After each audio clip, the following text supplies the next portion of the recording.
when you're going left, you're going right.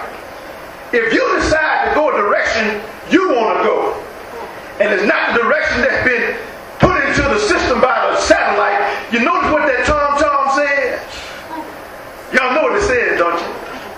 It says recalculating. In other words, it's starting to try to figure out where you're going. And once it figures out where you're going, suddenly it's going to say, right turn, next 2.5 miles. It's going to keep telling you that. If you miss that turn, it's going to say recalculating. And it's going to recalculate and tell you, left turn, 2.5 miles. But you notice something. If you don't listen to the gong, if you don't listen to the tom-tom, if you just decide you're going to go whichever way you want to go because you say, I know where I'm going. This thing don't know where it's taking me. You notice what the tom-tom does? You notice what the voice does? The voice stops saying anything. Y'all know when you're in the car with the ladies, after a while, when you don't listen to them, what do? They get quiet on you. That tom-tom does the same thing. It gets quiet on you. And if you look on the screen, it has a little vehicle that's directing you which way to go. If you decide to go the way you want to go, the car on that screen stops moving. It doesn't go left. It doesn't go right. It just turns itself off and says, well, since you want to go and do what you want to do, you go ahead on. I'm going to say another word. I'm going to be quiet. And you notice we're just like that. God says, I'm giving you the direction. Say, go this way. And go right or go left. And we get to the point and say, well, Lord, I'm going to do what I want to do. And then God gets silent. You ever notice? When we decide to do what we want to do, after God is trying to tell us, go left. You need to go left. Lord, I'm going to go right. Well, no, you need to go right. No, Lord, I'm going to go left. And after a while, God just said, well, since you're going to do what you're going to do, I'm going to do this. I'm going to be quiet.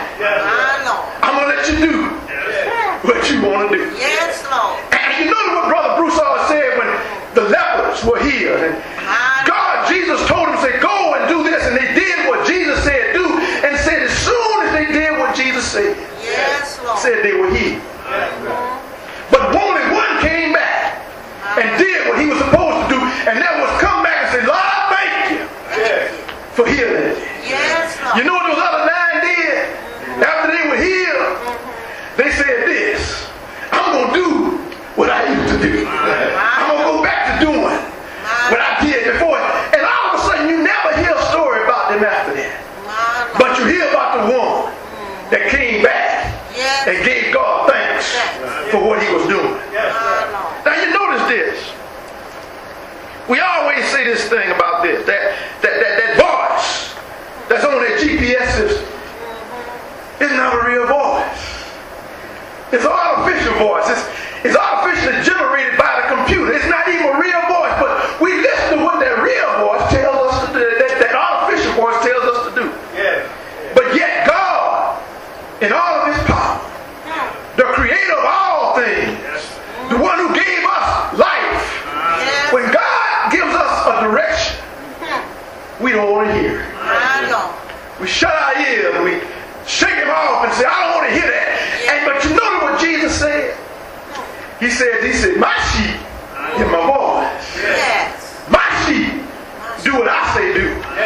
Understanding when you do what God directs, wonderful things wait for you. But when you don't do what he say do, look at what the word says. And God broke this thing down, brothers and sisters. In Deuteronomy, when God was leading the children of Israel out of their bondage, and he told Moses what they needed to do, and he told them what they needed to do to be free. You notice as long as they followed what God said do, everything was fine. When he told Moses, tell them to put blood on the doorposts, and when the death angel passes, they'll be protected. When they put